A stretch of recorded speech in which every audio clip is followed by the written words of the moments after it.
to the Bombadcast. Oh, here it is. Oh, Woo, here it is. buddy. Here we go. Woo, Oh, buddy. The people on screen. I'm so excited. Buddy. The tension that I'm gonna have for these two people are very real. God. What? You, Hey, you Jerry. almost said tits too, didn't you? You almost I said tits. did. I was feel looking like at you, Joe. Yeah. There's looking going to at be a Joe. lot of tits on tonight's show. That's for Hey, sure. real quick, let me change. Our names are opposite, which I think is hilarious. Let me fix that. Scotty What the hell? Hold on. What the hell happened? Hold on. Hold on. Oh, what's up, Fixing everybody? yours. What's up, Bombad fam? Yes. Jerry, let's show up our robes real quick. I want to show up our robes again. Everyone look at these robes. Okay. All right. Oh, Hold I on, love here, the let way me- these look. Okay. Look at this. Oh, wow. The only show, the only live And make- show that gets dressed for the occasion. I'm gonna make make sounds like somebody's drunk uncle getting off the couch at Thanksgiving. Right. That's right. I got the Padawan braid in, just like everyone's drunk uncle. And we're going to bring in our favorite summer host right now, hosting all these episodes with us about the Acolyte. Probably one of the most He's so beautiful people spicy. we've ever had the privilege to work with and continue to work with and will continue to work with. And of course, real quick, you gotta make sure I get paid tomorrow. I'm gonna buy some of this person's merch. The one, the only. Oh yeah. I hate Joe Organa. Oh, What a sexy loser. I Look was at him. expecting this. Jess, Hi, guys. Jess. Hi. Jess. How are you? Thank you for having me all summer long. He's like the one night stand. Emphasis that'll on never long. leave. Yeah. Jerry, I'm your summer surprise fling. face. Make a what? Do a surprise. Jerry, you make us. Let's all make surprise faces, Jerry. And look at Joe. Oh no. Joe, how you feeling, baby? I'm feeling so good, you guys. I'm feeling excited. Feeling Yeah. ready to be here. I'm feeling ready to talk about Darth Ventures and everything that happened this week. I love it. Hey, I'm excited. Listen, there's no better way. This is the guys, this is the summer solstice, apparently. Right. Today. So we're going to see the summer solstice out, talking about episode 4 of the Oh, Acolyte. So that's kind of wow. interesting. Ooh. Interesting. Very witchy show. We're going to be talking about it on a very witchy night. It's just Yes. it's Yes. Oh, this is fantastic. And joining us too, by the way, one of my favorite DMs of all time, district managers, that is. And no, one of my favorite people ever. good at DMs as well, right? Yeah. Good friend of the show. And know what's really crazy? I want to say a few things about this, and I'm going to hype this person up. So for those that don't know, this is 5 years ago. This is the 5 years of Bombadcast. This is not the official anniversary show, but what makes this so special that Michael's coming on tonight is because Michael is, I'm not joking. I'm sorry, everyone else. Sorry, family. Sorry, everyone watching. Michael is the first Bombadcast fan of all time. Truly organic, actual Truly. Bombadcast fan. We're going to bring him in and we're going to hear him talk about that just for a second. But the one and only host of Ionized Bastards, one of my favorite people in the I know world, that show. Michael McCoy. Michael, how are you feeling, baby? Mr. I'm McCoy. feeling great. I'm so excited to be here with you guys, with Joe. You know what? Just to be more like Joe, I'm gonna unbutton my shirt just a little bit. There. Yes. Oh, There it is. Hey, You're welcome. WWJD, am I right? What You're would welcome, Joe Chad. do? Everyone, Okay. shock faces at Michael. Okay. Perfect. Okay. But Michael, so happy to have you here. I'm so happy to be here. Congrats on your 5-year anniversary. And as a matter of fact, Scotty, I'm glad that you brought up me being the first Bombad fan, Ever. whatever we want to call it. Ever. I found the screenshot of the dawn of our friendship. No way. June 18th, 2019. What I first tweeted at you guys as I listened to your first episode at Really? Bombadcast. Great first episode, guys. Loved it. Really funny. Great chemistry between you two, and an absolute love for Star Wars. Keep up the good work, and I'm looking forward to listening to more at Junkie Cannon at the Scott J. Rowe. Okay, but I remember this. Let's talk about what that has led to real quick. Mhm. That one comment has led to a lifelong friendship in which this man, Michael McCoy, came down to Louisiana for my wedding. We met up in California, hung out the entire time in California together. And of course, 3 weeks ago came to my house and spent the night at my house for 2 nights. Like that is what this is about. And this is very ironic because recently we've seen the Star Wars community this past week go through all kinds of bullshit, nonsense, shenanigans. And it really is so much more about connection. And I can't thank you enough for being our friend for that long and listening to that first episode organically, mind you. For those that don't know, Michael, how did you even find us? Wasn't it like a we had to be so obscure, like absolutely obscure. So if I recall, it was someone I was following had retweeted you guys' first episode. Wow. And at the time, I was still doing All Remaining Systems as a podcast. And so I was like, you know what? One small podcast to another. I'll give them a listen, see what they're all about. You know, show them a little bit of support. And 5 years later, here we are. I talk about this with you all the time, Scotty. Never in a million years did I think that would lead to a friendship like the one we have now. Like, it's truly incredible. It's amazing. I'm very lucky. And obviously Jerry too. I mean, y'all I'm just spent here. a lot of time I'm just together here. during my wedding and stuff. It's just, I don't know. It's beautiful that this fandom can do that. Because I can tell you this much, I wouldn't have met Joe if it wasn't for Star Wars Twitter either. And like 3 or 4 years ago, I was harassing him every day. So That's here true. we are now. I was gonna say I wouldn't have met Joe if Scotty hadn't been harassing him. That's true. So Yeah. What goes around comes around. And Now- I wasn't at your wedding, but I was at the bachelor party.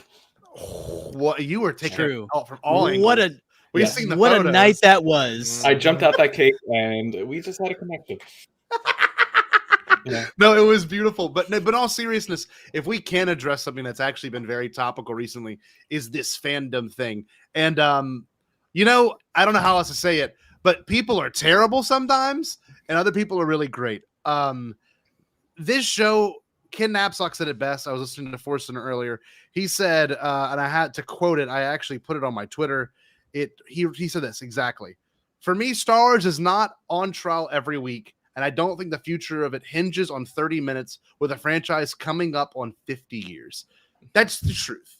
Everyone getting so fucking up in arms about this has been so embarrassing. And like even Fandom Menace or people that are positive thinkers of Star Wars, like, why are we getting so mad about a TV show? Like, it's so strange. I don't know how y'all feel about it. And I know it gets much deeper than that.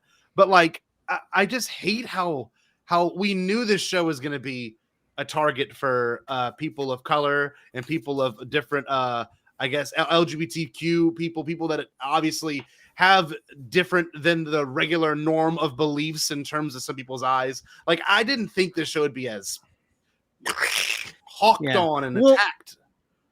I think this is kind of like it's all kind of coming to a head because let's be honest, this isn't the first time people have gotten death threats on Star Wars Twitter, unfortunately. Nope. It's a thing that has been happening since the internet has been around, and especially since, like, honestly, the fervor for this feels a little bit like back at when TLJ first came out. Yep. You know how there was like a hot fervor then. It feels like that has been kind of not fully to that extent, but it feels like it is kind of back to almost that level. Yep. And it's, again, like I said, it's nothing new. It's just another day on the internet. But at the same time, the people who got and who received those death threats and rape threats and things like that did not deserve that. Should not get that. You should. No one. Why? No. No one deserves. No one deserves that. Why the fuck are you saying something like I just don't. I can't comprehend how people think that is okay to do. It's because to like we've discussed before, it's never about what Kiadi Mundi's date of birth is. That's never what the actual thing these people are mad about is. That's the justification they give for doing the shitty things they wanted to do anyway. That's really all it is. You know, these people are already terrible humans, and anyone who sticks up for them, you can go fuck yourself and get out of our fandom. Yeah, no, we don't want you here. Yeah, if you're listening to Bombad, watching Bombad, whatever, no, we don't want you around if you are going to be doing that kind of shit. So No, I agree. And I know, Joe, you've been actually you've been harassed before, like actually been harassed. I know Me? that. Oh, yeah. Because Oh, yeah, you said big something against Gina Carano. And like, that was all. I think, honestly, Jerry, you said it was TLJ. I also think it's the Gina Carano thing. It's like, it's Gina like Carina definitely was Yeah, something. Gina Yeah, Carano. absolutely. it's just what was that like for you to go through literal death threats and shit? Because you got that. I did, yeah. No, it was the whole Gianna Kalana thing. Oh man, what a throwback! Gina colonoscopy. That whole thing, like even back then, I think I was a little bit more active on that start of Star Wars Twitter, where I was a little bit more like, oh, I'm ready to like fight for my morals in Star Wars, which I think I pulled back on trying to like engage in that sort of hostile back and forth. But back then I was ready and raring for a fight. And so when Gina Carano, because she, had said some stuff and I was like, maybe she is learning her lesson, because there was that whole story about how Pedro Pascal talked to her and she like admitted like, oh yeah, I was being a little bit ignorant. I talked to Pedro and he helped me. And then so I was one of the people willing to be like, okay, she apologized in her sort of in a little way, and like maybe she'll get better, whatever. It is what it is. And then she like doubled down like a couple days later, which not only made all of the people like me who were like willing to give her like that second chance made us look stupid, but like also your co-star Pedro Pascal, who is the front runner of the show. Also, all the people who are like sticking up for you at Lucasfilm and like willing to keep you on the show, you're making all of these people look stupid. And more importantly, you're making the trans and queer people, not people, but fans of Star Wars look and feel terrible, because Star Wars is a place for a lot of us queer people who are fans of Star Wars go to feel included and feel accepted, because it is a universe that everyone looked different. Everyone was different. They came from different planets. They were different species. And it wasn't a thing. Like homophobia wasn't a thing. You know what I mean? So a lot of people did go to Star Wars for that sort of comfort. And so for her to attract or attack trans people and non-binary people and queer people in general, fans of the show, is really horrific, because she was sort of a mouthpiece for the show. She was representing Star Wars because she could have been a paragon for strong women in that franchise, and threw that away to be shitty. Like, and I have nothing against her character, because her character was a strong woman in Star Wars, and we need more of those. And for her to like take that opportunity and throw that in the trash by being transphobic and awful was terrible. So that's why, and I was upset, and that's why I started that thread that went viral and ultimately helped start the whole sort of I don't want to say the wrong word, but it helped enter her demise in Star Wars. Well, it she got the can. Exactly. Right. It aided in something that needed to be done, because we cannot tolerate that. And you know what else? We can't tolerate that not just among the people that make Star Wars, but the actual people that contribute to the conversation of Star Wars. And we're looking at people like Star Wars Theory. We're looking at people that harass others on social media. Like, if you come into this fandom looking to spread negativity, looking to grift, looking to make money off the negative clicks and the algorithm that does play into it, then you're not really a part of a fandom of acceptance, of love. You don't really represent Star Wars in a way that the things around us represent. Like, we've got someone like fundamentally the opposite of what Star Wars is what all these people are doing. And so to them like adamantly claim that they're trying to reclaim the franchise proves that all the more that they never understood it to begin with. Well, look, Star Wars is not democratic. It's not Republican. It's not libertarian. It's not a social construct that we tend to put on it. It has everything to do. I mean, let's be so real right now. Okay, if Star Wars was democratic, then why would there be guns and blasters and killing and everything that some of that people of that party stand for? You know what I mean? Anti-gun, anti-everything. Whereas you've got things like very intense debates. You've got things in terms of lesbian witch covens. Like, none of this should be seen as a political attack on you. It's storytelling. It's mythology. This is what it's all about. It's about where our human connection comes from. It has nothing to do with the age of Ki-Adi-Mundi. You know what I mean? Who gives a fuck? Like, really, who cares? If you really cared that much about Ki-Adi-Mundi, you wouldn't have memed him to hell and back in 2014. I mean, let's be real. The only reason, the worst part is, to some people, the prequels are even relevant is because it was memed to hell and back from 2013 to 2016. That's the reason why people like the prequels now. I saw whenever, okay, Oh, I'm getting mad. When I saw the Phantom Menace, people were clapping at This Is Pod Racing. Where I was like, okay, I get it. That's funny now. But like, that wasn't funny in 2014. That was hated. I don't know. It's all gonna come back around. We should talk about the show. I'm getting mad. No, Sorry. but it all needed to be addressed just at the top of the show. We obviously, we stand with Wikipedia. We stand against all that shit. Yes. Shit. Fuck. Hopefully all they'll those show up in the people. chat here maybe later. Yeah, fuck all of them. Will. But yeah, let's talk about something that's great, like the Acolyte. Yay! Okay, here we go. So, okay, hold on. I haven't asked Michael this. We've asked Joe. We know Jerry and I's answer. Michael, you and I have talked privately. Where's this show going for you? How is this ranking for you? I know your answer too. As I've talked about many times on Twitter already, this is already my favorite Star Wars show. It was always going to be. It is so much of what I love about Star Wars. Because first of all, it's High Republic, which is one of my new favorite Star Wars things ever. It's my probably favorite addition to canon. I love stories about Force users and dark side Force users specifically. I love the sort of mystery aspects that's very, Attack of the Clones, almost noir-esque. Yeah. Everything about this show feels like it's a Star Wars show made for me.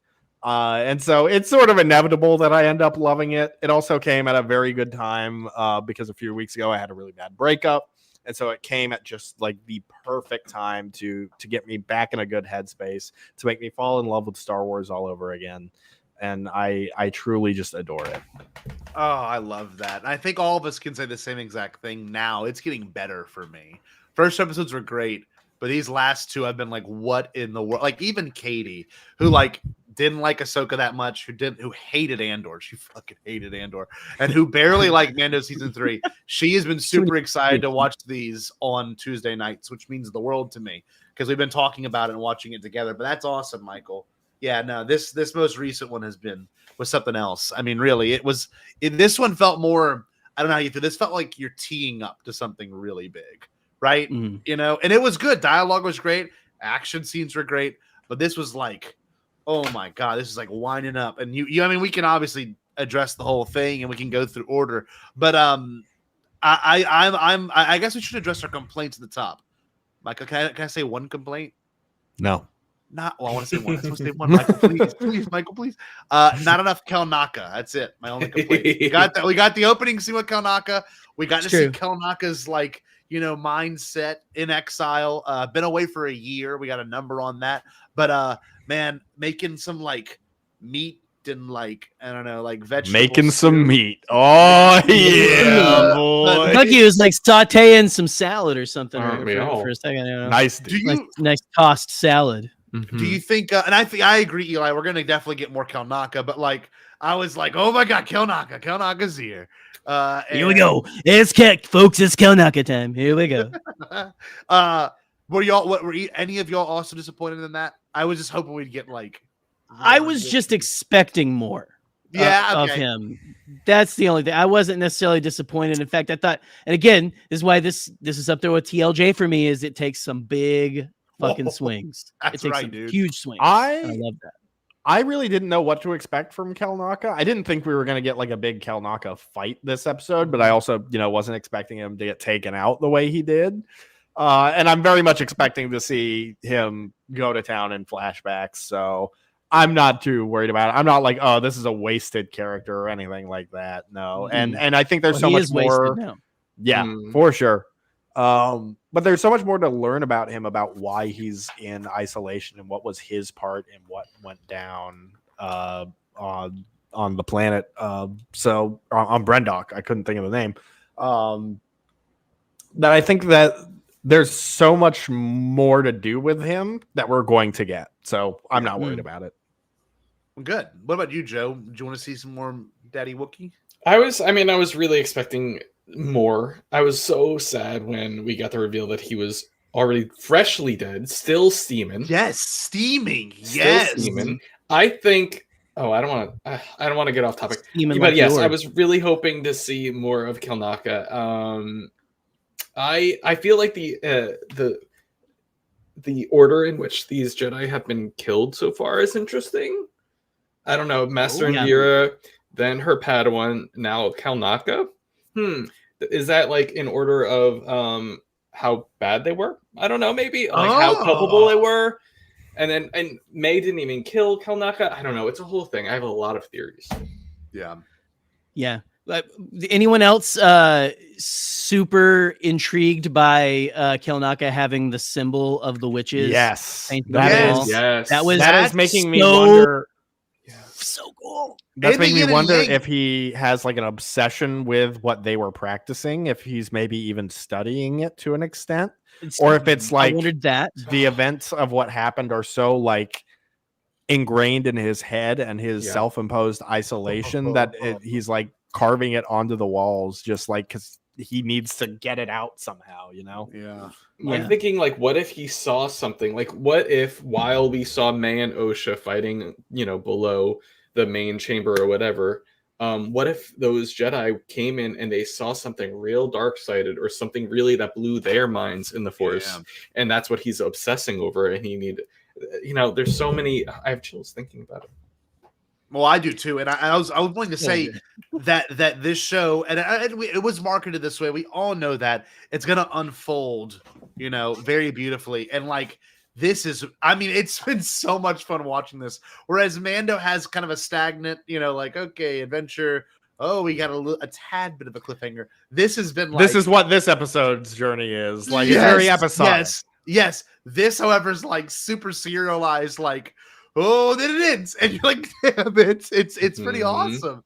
But really though, there's some really cool things to dissect there with Kalnaka, like going into isolation, knowing Osha as a little kid, and we don't really know what happens. Obviously, the one thing we don't see, if I don't know if y'all can even recall this, but I noticed this whenever we watch the end of the third episode, that Kalnaka's not even on the ship with them.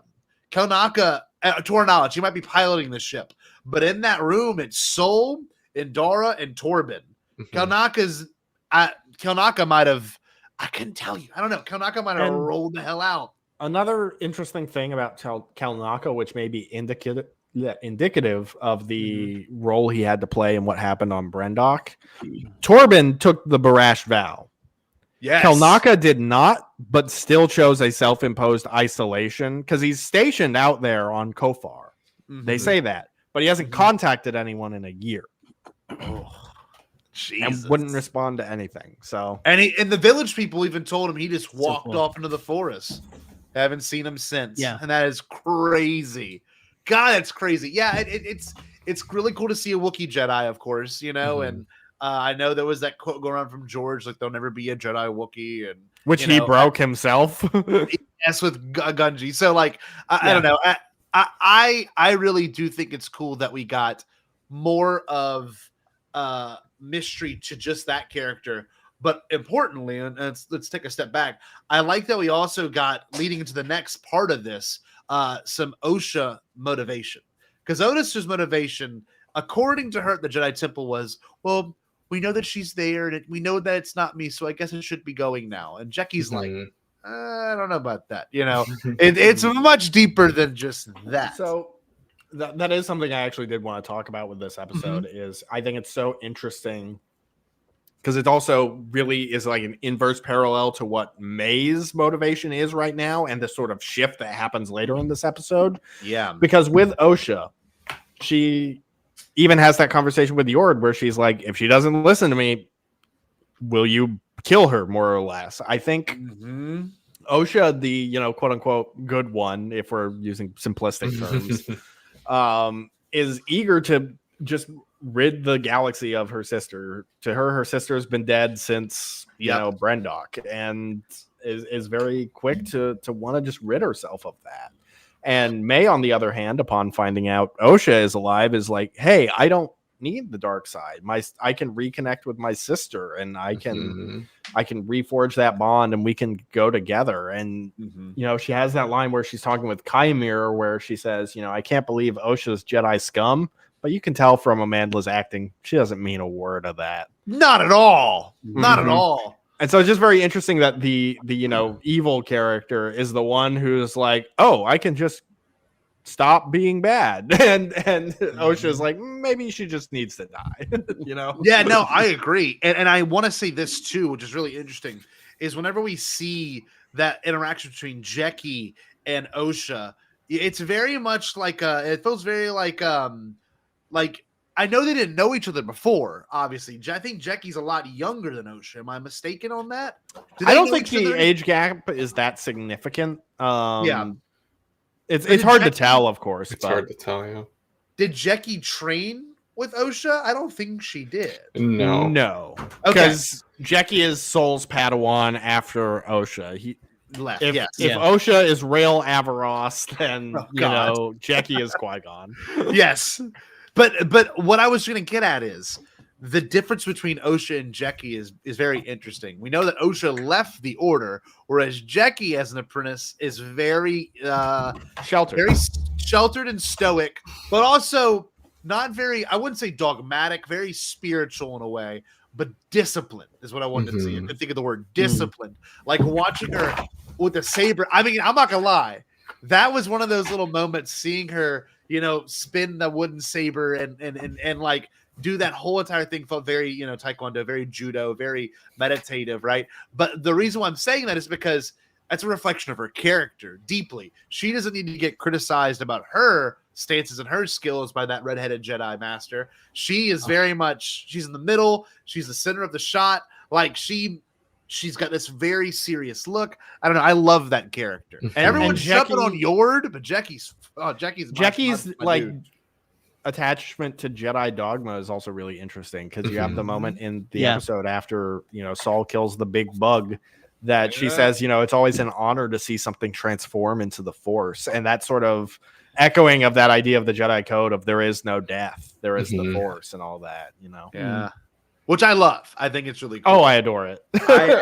But it's funny, like whenever we look at Jackie, and her and Soul's relationship, even from the first episode, it automatically feels different than how OSHA and Soul met, where OSHA seemed more like I want to be your daughter. You know what I mean? Like I want to trust you. Take me away from this witch coven. Whereas Jackie is, a lot of that probably has to do with her age when she came into the order. Jackie's more of a standard Jedi who probably came in at a significantly younger age. God, it's so cool. It's so cool. And I think, we've seen glimpses of that sort of like the worldliness of OSHA, having gone out and seen more of the galaxy, when she in that first or second episode, whichever it is, when she tells Jackie how to fix or reroute power on the ship or whatever it is, just that alternative solution that, a traditional Jedi may not have come up with initially, just through orthodox methods. Oh, it's good. I love you, Michael. Yeah, no, I do think it's interesting though that we do have a dual story again, and the episode is obviously called Day, but you get Chimere and May arriving on, what was the name of the planet again? Kofar. Kofar. And then this is a Star Wars math thing that I struggle with, but like May and Chimere have been there for like a while. They're like since the beginning of the episode, and it isn't until they realize where Konaka's at that the Jedi head over there, and like they're there at the same exact time, and they meet up at the same exact time, or like even May's like just 10 minutes early. I don't know. I think a big part of what it is, given the forested nature of that region, there's probably not many places to land. And you don't want to land in the, near the Republic outpost, because then they're going to know you're there. Yeah. So you got to land way further out, and you have Chimere as the guide, which Chimere's motivations are still very up in the air. I want to get it. If you ask me, he's very much testing OSHA in a lot of ways, because I think he's Steve, but I think he is very much testing her patience and her resolve. And even just like pushing her buttons in a lot of ways. Like when he's like, OSHA seemed really close to that Jedi. What was his name? Right. Like he's very intentional with all of that. Yeah. So I think it's a matter of, also, like OSHA said, she needs to, or what May said. She needs to rest before she goes to fight a fucking Wookiee Jedi. Mhm. That's true. And He's that's making it very also true. an endurance test, you know? Uh-huh. God, that's a good point. So do we think that Chimere is like a red herring, or is Chimere the Sith apprentice, or what are we thinking, Joe? It could really go either way. I mean, it's so convenient that we don't see him, and then all of a sudden Kalnak is dead. And he says so many things that are so questionable and seem so leading to May. Like when they're on that walk, and he talks about like, oh, you know, she seemed really close to Saul, which that was such an interesting conversation because you see when May hears that Osha is really close to Saul, you can see immediately that May's like, oh, I feel guilty. I don't want to kill him because I think that's the moment Osha she pain. decides. Yes, I think so too. And she immediately is like, I don't want to cause Osha more pain by killing Soul. All right, I'm done with this. And not to interrupt you, Joe, but it's been my theory since the start of this show. Saul is not the fourth. Every character has assumed that Saul is the fourth target. I do not think he is. I've also been thinking that, but she did go for him when they met on the planet. That's true, but that's because he, you know, I don't know. Confronted her. She did the same like whole. But she I'm not didn't going to say- attack you with a weapon thing. She didn't say attack me with all of your strength or any of that. I don't Or there remember. wasn't like an anger there like there was, you know, with Indara or with Torben. Interesting. This right here, this is what I've been seeing. I heard this from Alden too. Alden mentions one of our group chats. Palpatine acting like a caring senator, Yoda acting an eccentric What father. What I compared it to, and I hate that I compared it to this, but it is the most apt comparison. It is similar to the Darth Jar Jar theory. Oh Because God, yes. The Darth Bumbling Jar Jar idiot. theory is rooted in the idea of, you know, the idea of like the drunken master style of fighting, that you act like a bumbling idiot, but really you're like subtly manipulating people and everyone underestimates you. I think that's what he did on Torben's planet, and that's why, you know, he was able to escape Jedi custody and all that. See, I like that comparison, and think I don't like that fan theory again of I the don't whole either. like I Darth Jar Jar can't thing. stand it. No, I know you don't, but I want to put my stamp down firmly on. I see that influence in this, and it's a great way to describe it, and I love this if that's what it is, honestly. Yes, and because I'm loving Chimere's just the weirdness that's there. His intentions are so weird because he seems to be pushing her, and even if he isn't, like I said, Darth Ventress, he has more invested in this than he's leading on, because he's pushing her, he's intentionally leading her, he's doing so much more than like this guy who used to be a spice runner or whatever would be doing. And when she asks him like, what are you getting out of this, he says he owes him, which I think made me think he wasn't Darth Toothy. My secondary Chimere theory, which I don't think is true, is that it is almost like a Plagueis Venomous situation where Teeth is training the both of them. And whichever one, you know, works out best. It could definitely be that. Well, because Venomous, if y'all, for anyone that has not read Plagueis, which is an amazing book, I really, even if it's not canon still, it's my favorite Star Wars book. I know it is for you too, Michael, isn't it? Or it's like it's definitely my favorite Legends book. I think Light of the Jedi might be technically slightly above it. Okay. It's Plagueis, regardless. In Plagueis, he has a master named Tenebris. And of course, Tenebris dies at the very beginning of the whole book. At Plagueis' hand, he crushes him. And it's all about midichlorians and like feeling the midichlorians leave his body and what the midichlorians do. But even weirder, on the planet where he has this laboratory, Tenebris comes in. Venomous. Right? Well, he thinks it's Tenebris at first because they're the same species. Yes, but it's actually a secondary apprentice that was trained by Tenebris named Venomous. Yes, which I don't know. This show could, in some really weird way, adapt that same exact principle and idea that this Acolyte is training Chimere and May. And we can also be wrong there. I love that this show's going to make us be wrong. That's what I like about these things. And I think one other important thing I like to keep in mind with all this is we as Star Wars fans way overthink things. Like even going back to the Mando days when it's like, what is Moff Gideon's plan? He just wants Force sensitive clones of himself. Yeah. That's it. Like Occam's razor is usually the simplest explanation is the correct explanation. Yeah, I think that's most likely why Chimera is teeth. I think that the idea of it could be a complete red hair. I'm like, I think it's just not that subtle. Like I don't know.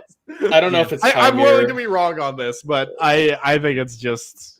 Veneer's Vader is very slender and feminine to me. When we see them move, it gives female. It's giving lady girl. It's giving mama. It's giving mother. She's serving cunts. Could it be Mother Anastasia? Do you think it'd be Mother Anastasia? Do you think it'd be May? I don't think it's Anastasia. I think it's the other one. I think it would be the other one if anything. Mother Anastasia's hair wouldn't fit in that. She had all those long threads. But how like Sabine Wren would that be if to cut her hair and like or she's burned and she just has no hair. Oh shit! It's giving Vader. That's true. I don't know. I don't know.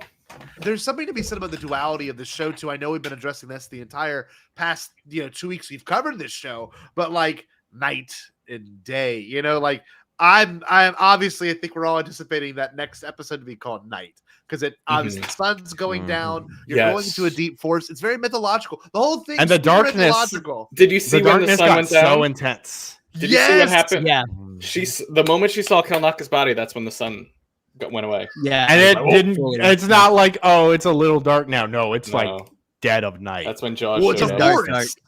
God, I don't know how many of y'all have been in a dark forest. I've been in a dark forest and at sunset, and it goes from being just like that show, sun's still kind of coming through.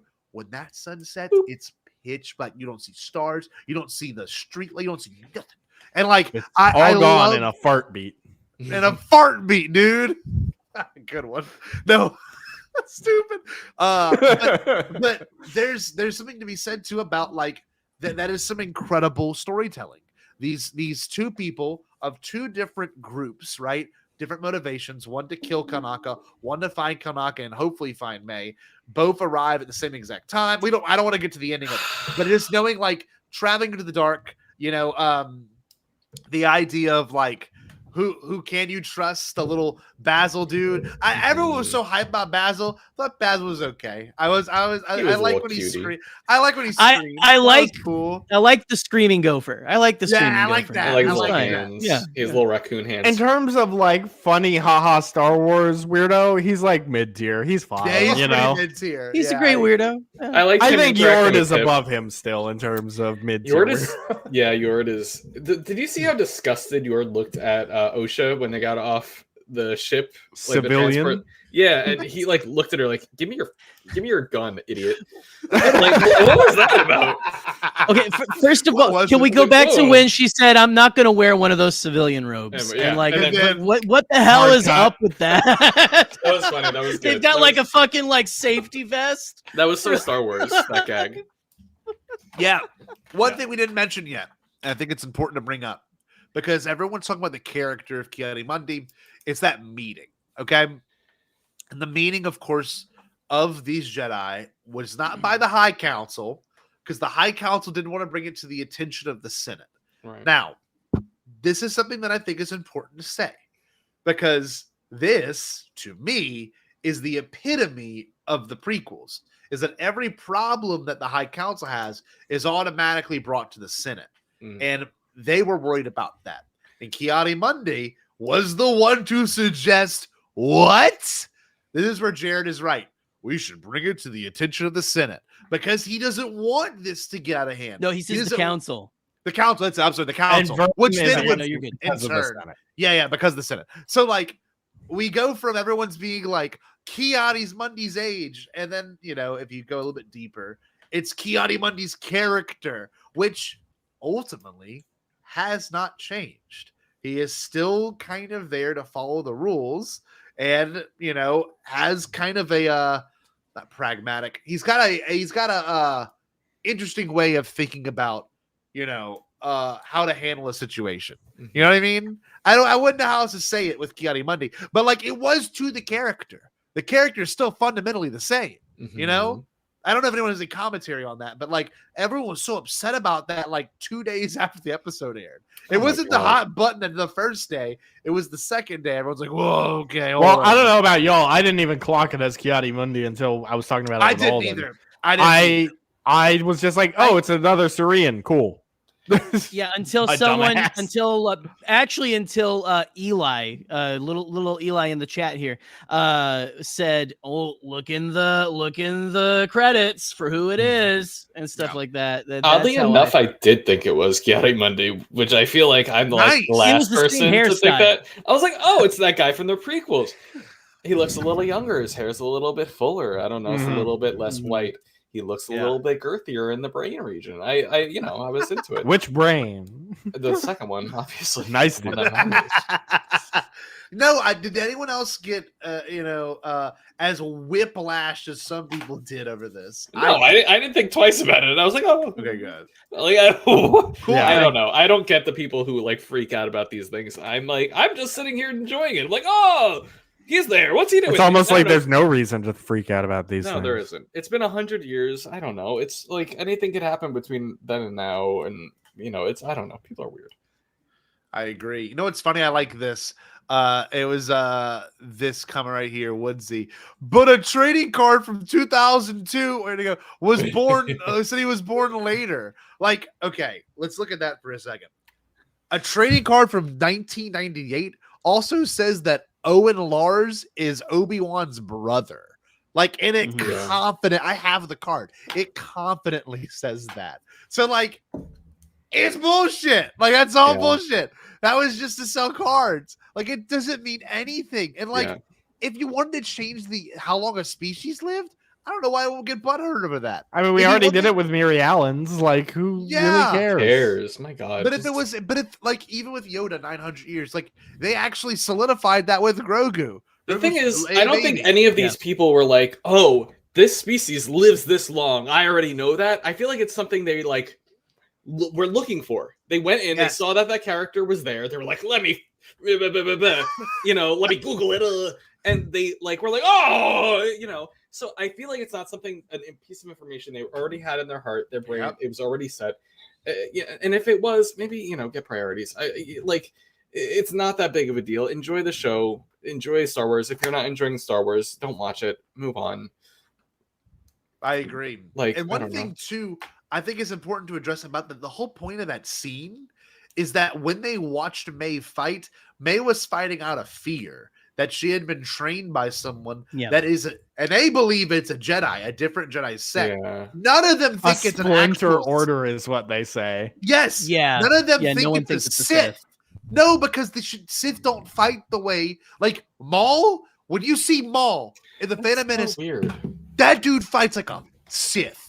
You can even then, like, Qui-Gon clocking that he's a Sith is like a huge stretch, and he just kind of happens to be right, Like, yes, just talks. Well, and the first time he mentions it, he's like he was trained in the Jedi arts, is what he says too. Yes. Oh God! But it's weird because they know other Force users exist, right? They were just talking about the witches. Right. Yes. Like, she was raised by witches who they know use the Force in a different way. Why would they be like, oh, it's copycat Jedi? It's their specific Force foo that they use. Like, it's like, show, that's what it is. It's the Jedi Force foo. Interesting. I do think, though, it's cool that Vernestra was so quick to jump down Soul's throat and say, why didn't you tell us there was another? And I love that. And I love that kind of beef. I'm also loving the mystery of Saul's role in what happened on Brendok. So obviously we all love Saul. We think that he's probably by far the most innocent out of all of them. And so I put here in my notes, first of all, he said no one could have survived that in regards to May, which to me either is just a throwaway line of like, oh, he thought she didn't survive. Yeah. Or someone saved May intentionally. Yep. If Teeth had a role in what happened on Brendok, which is entirely possible. And alternatively, Saul later in the episode, I just want to say this thought before it escapes me. He's talking about when we get back to the ship, I'll tell you everything. Yeah. But he doesn't know everything, or at least underplays the Jedi's involvement or isn't willing to accept it, because he's still in previous episodes has said May started the fire that caused everything to go down. So I think he is innocent in everything that went down, and he's only somewhat aware of what went down with the Jedi. I don't know. I don't know if he's fully innocent. If he had if the fire was all that happened, he wouldn't have anything to explain. I don't know, Daddy Saul. I want you to be the best daddy we have, but even the best daddies make mistakes. Even the most innocent character on this show. This is the testament to the show. Even the most innocent seeming character on the show is suspect, and that's what I love about this damn show. It's a whodunit essentially.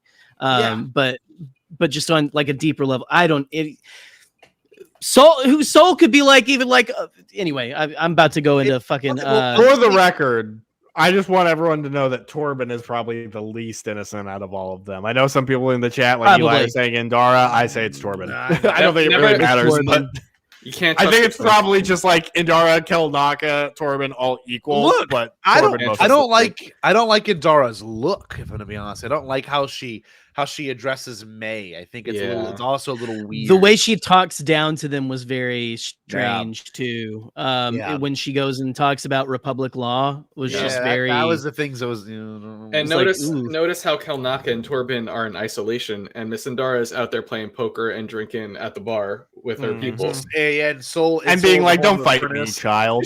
I'm good. I'm chilling. She doesn't care. Yeah.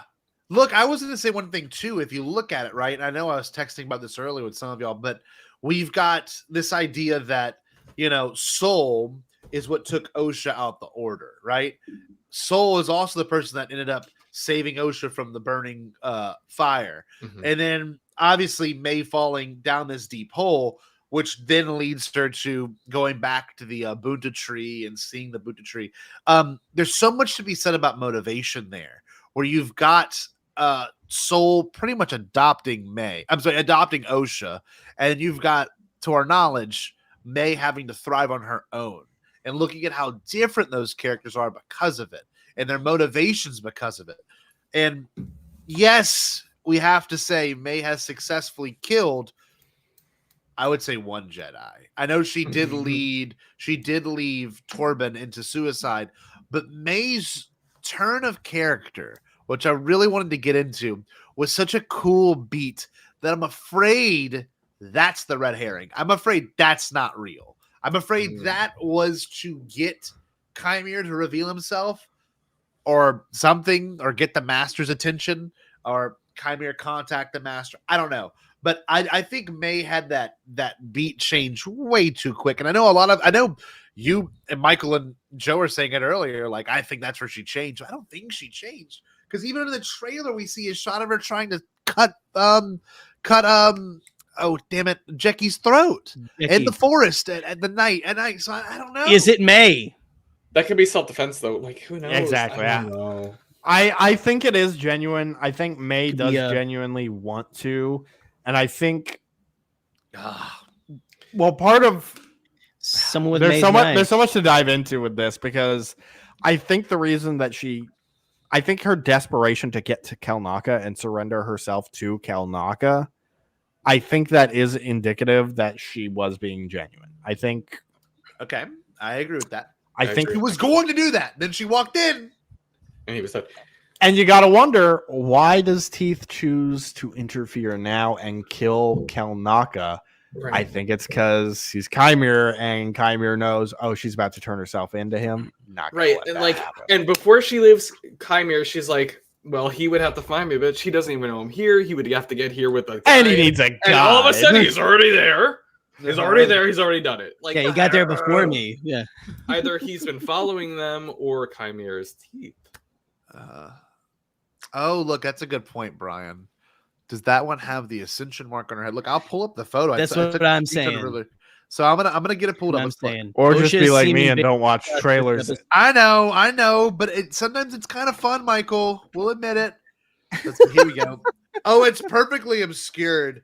It's like perfectly obscured, so you can't tell who it is. That's brilliant. Look, I'll show you a screenshot. It's on my dirty, smudgy phone. Look, you see it right there. Is Jackie. That's in the forest. Knife held to her throat. May has red hair. Like you really can't tell in that screenshot who's. She's got she looks like she's got the hood, but I don't know. It's and that's the other shot they showed after. It's the blade. It's one of May's blades. May also might be fighting out of. But she's also throwing those blades around like no one's business. So who knows? Yeah, you never know. Anything could be happening. Because they could have shot. They could have shot stuff for the trailer, which big shows do all the time. Mm-hmm. They shoot it for the trailer. True. But you look. So obviously, we're all still up in the air in terms of motivation. What's going on?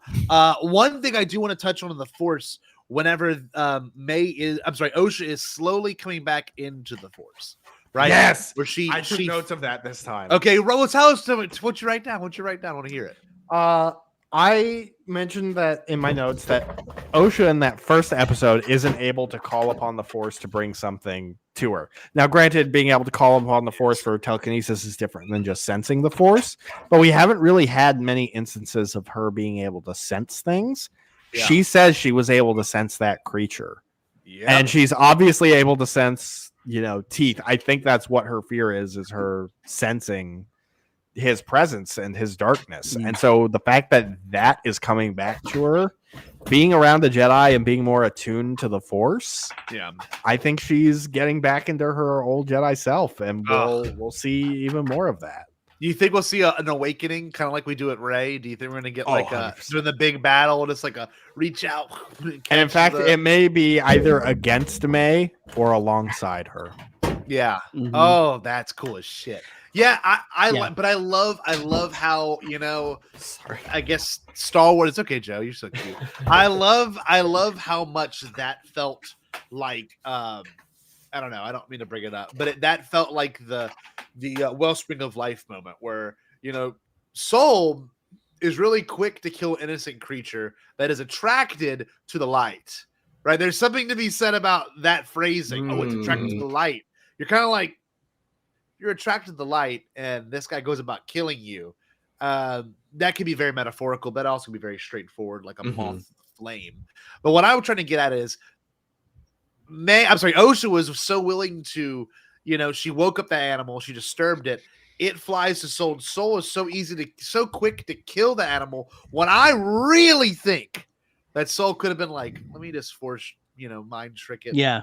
Not worry. That's what you think that a High Republic Jedi would do, by the way, is that. It was very, by the way, those things in the closed captions, I believe, are called Umbra moths. Umbra moths. Umbra moths. Cool. So they do have the moth to the flame. It is a full. It's exactly what they were going for. So Umbra, I'm pretty sure that means under. What does Umbra mean? Under is a fully shaded. Oh yeah, fully shaded a region of a shadow cast. They're in that part of the forest that they say is like darkened or corrupted, whatever they say it is. Dork sad and part of me is wondering if that's because Kel Naka is close by, if he is experimenting with that darkness that the witches were, if maybe he's responsible for some of the corruption there. That is like incredible, like far-reaching theory. I don't think that's actually true. He stopped responding to the Jedi for a year. He could have gotten deep into that dark side shit. Oh wow! I do like that Jeki is so like though Jeki has not experienced death. It's so like controversial. So yeah, you've had people die. It's pretty beautiful, and it's like, well, and look, I'm gonna be very blunt here. I've seen both my grandfathers like actually die before my eyes. Like I was there for both on their deathbeds. Like I had the opportunity and the privilege to see their last breaths because it was a beautiful thing. But it's also really hard on you. And Jeki sees it more as a privilege and like, oh, you got to see someone turn back into the Force, which I firmly believe in my real life, like biological belief that does happen. Like someone does turn back and their spirit does leave them and they have a soul. But like, I hate how Jeki's like, that's pretty cool. Whereas like what Osha experienced was fucking horrible. It's like everyone you died. Like It's something that does very much remind me of my time in Christian schools and whatnot. I'm Yeah. sure Jerry can relate to this, where it's like you rejoice Oh, for yes. those who no longer suffer in this world and instead move on to something greater. Yeah, they're in a Um, better and- place. and blah also- blah blah. Farm upstate and all that. Yeah. Reminiscent of Yoda's conversation in Revenge of the Sith with Anakin when he's counseling him. Yeah. Mourn them, do not miss them, do not rejoice for those who transform into the Force. That's Yeah. that's very Christian doctrine. Mhm. It's, And But- it's I think there is something beautiful about it, but I think there's also a tendency for a lot of the Jedi to use that as like a coping mechanism Yes. without like actually emotionally processing what death is. Yes. And Yeah. I think that's kind of it's one of the few like immaturities on Jekkie's parts, because Jekkie is an incredibly wise Jedi for her age. Yeah. She really does remind me a lot of Vernestra in the High Republic novels, Yeah. being so young and yet so like Oh. aware and so wise beyond her years. And I think that is one mark of immaturity, in spite of being firmly rooted in Jedi doctrine. Yeah. No, I agree. It's brutal though. It's like, and I know, Michael, we could talk personal stuff on here. I know I've experienced a lot of death. I know you have too. And like, it's something that's very intense. And when you're growing up and someone and you're very close to passed away, like it does make you question mortality, even from a very young age. And like Jekkie being like, I would say Jekkie probably is somewhere between the ages of like 17 and 20, maybe. That's the vibe. I would say like between 16 and 19, something like that. Yeah, Like, something like what I mean. It's like, there's a little bit of a discrepancy, but like that, just enough to like not fully grasp like what it means to die or to have something die. And I don't know about all of y'all, but like I'm very much like, if I see a bug, I don't even kill it. I'll just remove it somewhere else. I'll just put it outside. Like even if it's something that's kind of gross, I don't want to pick up, I'll still do it. Like the fact that Soul is just like chop, slice that dude in half, and Jekkie's like, well, you got to see it die, and I'm like, that's kind of fucked up. Like that, Well, also, that's a little brutal.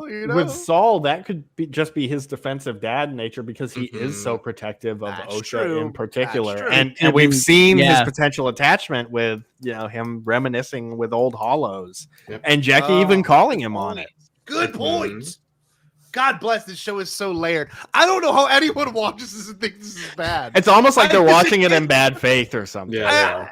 It's It like seems like- I don't. A friend of mine reached out to me and told me they didn't like it today, and I want to respect their opinion. I'm gonna do my best to when we talk on the phone later. But like, I'm just like, fuck, this is so good. Like, it's everything about this to me is like Jedi. Everything about this to me, and it's so George. Yeah, The whole it's so thing, Star George. Wars. It This really is is honestly- so Star Wars. This is more George than no. Mando's pretty. Everything's George.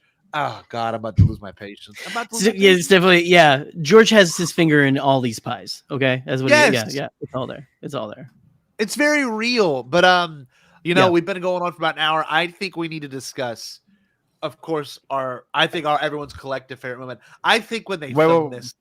Oh, sorry, Before yes, we sir. get to that, there's one more thing I wanted to discuss, which Oh, is please. a major element of this episode that we haven't talked about yet. And it's actually a major element of this whole series, too. It's May's mandate that she has to kill a Jedi yes. without a weapon. Mhm. And this is something I Oh. took a lot of notes on, because Kymir talks about it a lot. He's making the Mhm. jokes of like, so if you like start unarmed and then you take a weapon, does that count? Like, because to me, me personally was in the headspace of like, is the poison not counting as killing him without a weapon? Because That's what I assume. and I think it's very much intentionally vague on the part of the master. And what May says she was told is the final lesson is one you teach yourself, which I think is indicative that it is an intentionally vague command that is very open-ended, and we may not even get a definitive answer to. It could mean that you have to kill a Jedi, metaphorically through their like compassion, which is how she kills Indara, by Indara going to save that bartender instead of protecting herself. It could be encouraging stealth, and if the Sith are meant to continue their secretive nature. There's so many ways to take it. I feel like he might be meaning not to genuinely kill the Jedi, but to lead the Jedi away from being a Jedi, to not Yes. believing in the Jedi anymore, or whatever. That's like how you kill the Jedi. Kind of- with using a weapon. Kind of like the Joker in The Dark Knight, wants to prove that they're just as bad as they Right. think they are. Kind of, Or a thing. is it straight up just using the Force to kill a Jedi?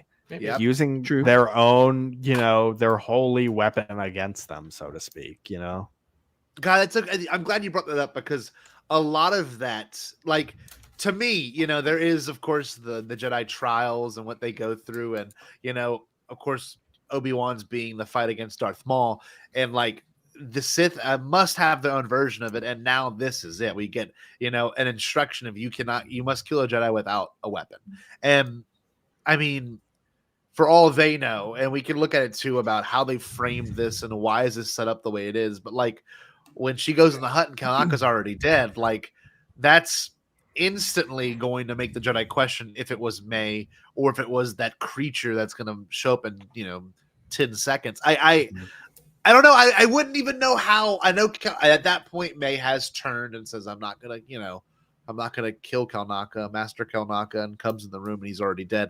I just wonder how. I don't know. I don't think she's turned. I want to be.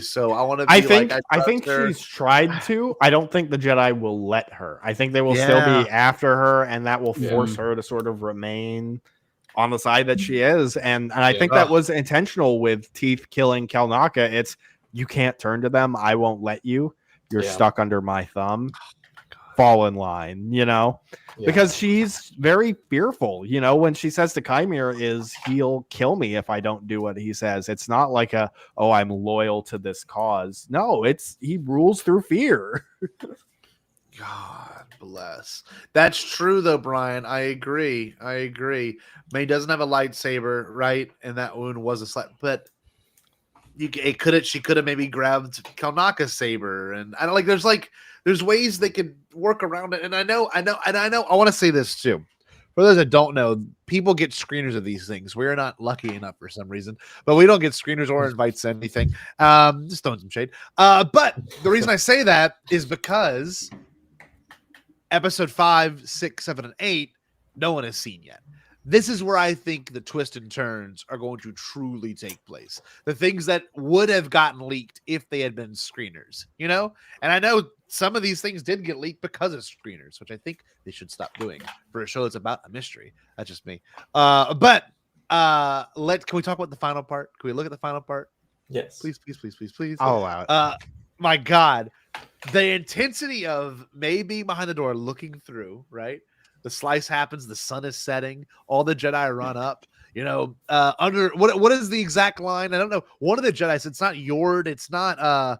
It's some random Jedi. What is the line he says? It's like he was just saying like, come out with your hands where we can see them. And then Yord says that means you, May. Yeah, Yord's like it's not whoever. It's May Anasea in there. Yeah. He's such a dick. I love him. He's so Yeah. great. man. But look, that moment happens, and Yord's very like, stay behind. We can't have you be in the front. Who was that a mistake? And May Skull is the first tells one. her too, doesn't he?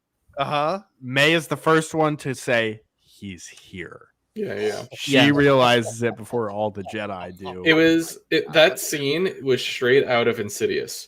Yes, Like seeing him out of focus, float down behind her, horrific, sickening. Yeah, that was fucking terrifying. Horrific. Is that the first floating Sith? Like really ever? I'm trying to think. If we ever, Dooku does it in the 2D Clone Wars. Yeah, but the fact that it's like out of focus, out of frame, behind her in I was shadow. in 2014. Yeah. Oh, it's the horror influences on this are just so good. I mean, from that conversation between Osha and young May at the beginning, that's very much like The Shining. You nailed it, Joe, with Insidious. Like honestly, it's that unsettling imagery of there is something you can see, but the characters can't see. And the mask. from the side is so terrifying. Like people have It's said it's goofy from the front. I disagree. I think it looks great, but it looks Uh-huh. even Yeah, better it from looks the awesome. side. God my bless. skin's crawling. So that moment, and they're face to face. The red And light when he saber ignites kicks up. the saber, I thought thought it he went- impaled yeah, her. Same. I also thought it was just like straight through. I was like, oh. Well, honestly, and I know there's gonna be more story to that, but how great would it have been to set up a threat by killing OSHA? That I mean, it's I obviously. think it I would've thought been- that's what it I would've been thought bad. that's what happened at first. I bet that's be like, holy shit! This When is the a bad- lightsaber ignited, I thought it was gonna pull out, and it was like right Ah, through her. He the ran her through. guts! Yeah, same. Yeah. Jesus. They ran her through. Yeah. So, And Teeth, let's take a moment and talk about, obviously it's cool. He stops and he looks at OSHA for a minute. He may not have known. Yeah. Well, He if might he's like Chimera, then he knew. But Yes. if they're not Chimera, then that's his first like seeing OSHA and being like, "Oh, this is interesting." Mm. Yep. Like Yeah. what do you think of the Jackie line? What is? Yeah, what is that? That was What is that? Holy shit! Because That was she has no great. reference for the Sith, It- probably. Like, and- No. Yeah, hardly any of them do. None of them do. And Hardly. when you're able to feel that dark presence in the Force, it's reminiscent of like the season 2 opener of Rebels yeah. when Ezra's like, "What is Feels that so cold. cold?" Mhm. Oh, Yeah. Vader? I love horror in Star Wars. It's so good, but it gets a little creepy. It's so good. Mm. But so wait, It's one so thing- good. One thing we didn't bring up is when Soul looks at that one tree and has like a huge, like dark side, like To me, yeah. I think that's him feeling Kelnaka dying in the Force. Because oh, okay, that was my thought. yeah. But we'll see. Oh Jesus, It might be. Can we talk about just the casual way that he tosses OSHA oh, of to the side? course, yes. How Snoke-esque. insane was? Yeah, it's just like it just was so little effort that it was Mhm. like, Jesus Christ, this is insane. In the way that like just again one hand and that entire like gale force gust that pushes all the my Jedi back God. was it just and it man, I don't know. Like I'm surprised people aren't complaining about the power fantasy thing like they were with Rey. If it turns out to be a woman, they probably will They complain. will, yeah. Oh, But, of course Once they they will. find out it's a woman, yeah, they'll be mad. Yeah. Yeah, once they found out it was a woman, but Can't like wait. just like oh god, just everything was so perfect. Just that, but like I can't get the just It was toss her so aside good. out of my head. It was so good. For a little bit of speculation to where the next episode's going to pick up, assuming we don't do another flashback and we continue. Oh please! I said this to you guys. No. If it's a flashback episode, I'm gonna kill myself. Yeah. If next week's I'm a gonna throw flashback myself episode, off my apartment building. Yeah, It's done. I'm never gonna see But another no. episode because it's over for me. Call it in. Is the next episode going to pick up with a fight? Is the next episode going to pick up with Osho waking up and finding half those Jedi dead? It's gonna be a fight. It's gotta be a fight. It's Or gotta be. is it going to be an almost horror-esque episode where they are being hunted Please. through the woods? Please Look, do. by look at that Woodsy here. serious Woodsy God. here saying it's very Michael Myers. Yes. It is very. Yeah, I would love that shit. Holy Ugh. crap, man! Oh. Yeah. Give me no a matter what way slasher they in go Star with it, Wars. I'm so excited. God, and Hopefully. what the thing is too, when you look at it and you really reflect on it, the fact that he not or they knocked back how many was it, 8 Jedi, 9 Jedi, just launched them back. That was the craziest thing I've ever seen. It was really like good. poof, and then like dust, and it was like kind of red looking, and it just launched all of them back. I was, and, oh god, It I don't know, looks so good too. I It know. looks so That's good. what I said like on the couch when that was happening. Like, why is it going? Let's keep it going. But like I yelled "fuck" at my TV when it cut to credits. Same. I screamed no. Jesus. I was so upset.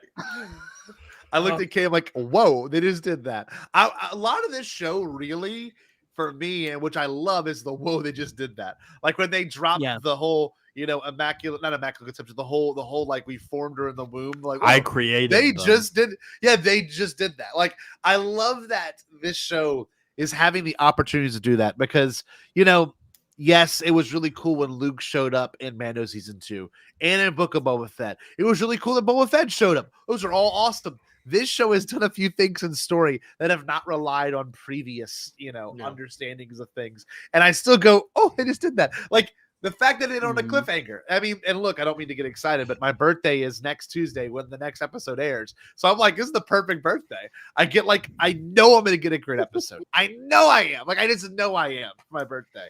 And, would I want Michael Myers? Of course. That'd be the coolest thing in the world. Would I want them to wake up and everyone's massacred? Or do I want like a red wedding situation where like a bunch of main characters die and we just have to roll with it? I would love that because that's how you change things up. You just kill off yours. So that'd be amazing. So I think in terms of our characters, Jackie is safe. I think Yord is safe because he's got the most room to grow. Where are we at with Saul? Is he safe? God. He's safe because he just said, I'll tell you everything when we get back to the ship. That's classic. I'm about to die. But May and Osha could run off, be like, hey, we need to go investigate what happened to our witch coven and see if they're still there. I don't know. I don't know. I agree what Half-Moth said in the chat. The extra Jedi and the party of the red shirts. Absolutely. Not a single one of them is making it out. They were there when they die. When they landed on that planet, I was like, oh, it's Star Trek. Yeah. Look at these yeah, exactly. Like, you never go to the planet. Guys, they're dead. Oh, how are the Jedi going to walk back that they died? That's my struggle with the killing them all. How are they gonna walk it back? They died on mission. Kelnaka's killer killed them. Yeah. May killed them. There's so many ways that they can do. They're not gonna if no one is alive to say it was someone all clad in black with a crazy ass helmet with a red bled lightsaber like the Sith used to have. They're not gonna know. They're just gonna be like, it's that Jedi, whatever, that rogue Jedi that we thought. And if we already know one thing about the Jedi in this show, it's that they love covering stuff up. The High Republic is all about like not telling anyone shit. Yeah. Okay, but that's what happens? All it is. What happens when all these Jedi bodies have no teeth? That's the thing. I was gonna say, oh man, if it's serial killer, well, then they can't identify their bodies. No dental records. Now the question is, are they going to go out like the several council members that were with Mace when they went to confront the Emperor, or are they going to like actually like last a little longer? I hope they last a little longer. I think. I hope they go a little longer. Better. I think so too. I love this show. This is the first Star Wars show where like it's so open every episode. I think the speculation in this one is so much more warranted than it's been in other shows. Because like a lot of times I feel like I'm very cynical and dismissive of people's speculations where I'm like, just shut the fuck up and let the show play out. Michael, but this show is so like encouraging of it, Yes, I was gonna say this is the first prequel where we don't know the fate of any of these people. We know the outcome of it. We know that in some capacity the Sith do infiltrate and come back. But this is besides like, and really there's no other show. Like I watched Andor, I wasn't on bated breath because I saw him die in Rogue One.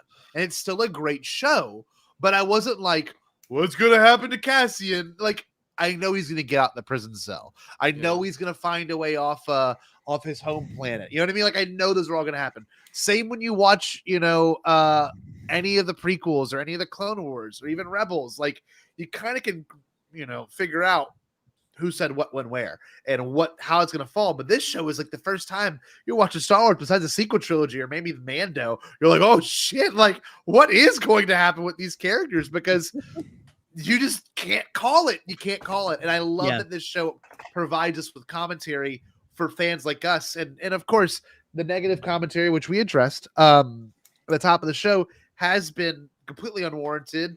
But this is the kind of stuff this show is meant to do. These conversations. We've been talking for an hour and 15 minutes just about the mystery aspect of the show, and it's awesome. We've been talking about the shortest episode of this series thus far. Like it's so 28 short. minutes. It's super short. You skip that recap, you skip that title card intro, you get the 5 minutes of international credits at the end. This episode really was like actually 28 minutes. It's like so short. And Kate and I were watching it. We're like, oh, okay, just ended very abruptly. But I like it. When it's done well, I like it. 100%. Yes. God, I love that we could all talk about this together. This is the best. This is the best. I You love know- the show, and I love all of you. I love you guys so much. When Kiadi Mundi says they haven't seen Sith in a millennia, maybe it's just because the Sith cover up all the events of the Acolyte. Or the That's also Jedi do, true. because he's That's not what on I the meant, that's what I ground. meant. That's what I How meant. could The they Jedi do cover that? it all up. Because they're covering up everything in this series. And they Yeah, also I know. don't know it's that Sith didn't happen. because This ain't happening. There was no second twin. What do you mean? They think it might be a splinter order. They don't know Right. it's the fucking Sith. Kiadi Mundi might be in the dark in the prequel series. There's He so might much- be honest. high out of his mind. Kiadi Mundi Minds. is out of the loop on he's out of the loop on Yes. fucking life. Okay. Yeah. Like that dude does not have it together. No. And he likes flavorless ice, that fuck. No, it's not. Ice is a flavor. Ice is a flavor according What? to him. So It's in Living Force. it's the Living Force book. He orders a snow cone and wants the ice flavor. He just I wants haven't- no flavoring. I haven't finished that book He's yet. he's basic as fuck. So Oh, anyway. With two I don't- brains, he doesn't have a sense of taste. Yeah. You need 2 tongues for that shit. Weird. I ripped off my Padawan braid. Yeah, no, balls to the wall next week, y'all. I'm very, very excited for that. I So really excited. genuinely am. And that, yeah, I just want to address something Buck just said. I'm also loving Jackie crushing on Osha. I also Yes. love that it's a Yes. difference in the dynamic of the 2 apprentices who had the same master thing that I've talked about ad nauseum because I love it. Because we've only gotten like 2 examples of it. We've gotten Qui-Gon and Rail, and we've gotten Reith Silas and Des Ryden. And now we've got Jackie and Osha, which is a very different dynamic because there is a potential romance there. It's not just a strictly like older, younger sibling kind of relationship. So I'm into it. I think it's really refreshing. I can't wait to see where it goes. Oh, Hell I yeah. love y'all. hold on. Listen, I want to go ahead and make one thing very clear. I am not defending Kiadi Mundi. I was just quoting his damn ass. Okay? Jared the Dark Jedi No, would. Never, Eric the Dark Jedi never tell me that I'm defending Kiadi Mundi. I will come to your house. I will break down your door. I will drag you outside. Anyway, here we go. Penetrate you anally. Anyway, Yeah, that's exactly what'll happen. Yeah. With consent, of course. And then I'll like hovering over your face. I'll say, "What about the droid attack on the Wookiees?" and then below his load in your mouth. He's a Anyway, political idealist, not a murderer. Not a murderer.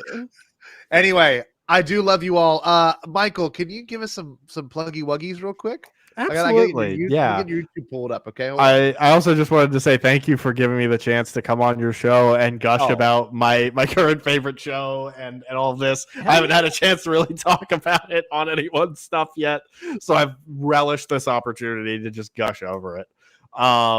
You can find me on Twitter at Local First Order. You can find me on YouTube, All Remaining Systems. I do a Star Wars role-playing game series starring Jerry, Alden, Jared, and Dan from Broaxium called Ionized Bastards. We Got it pulled up right here, buddy. are nearing the end of season 2.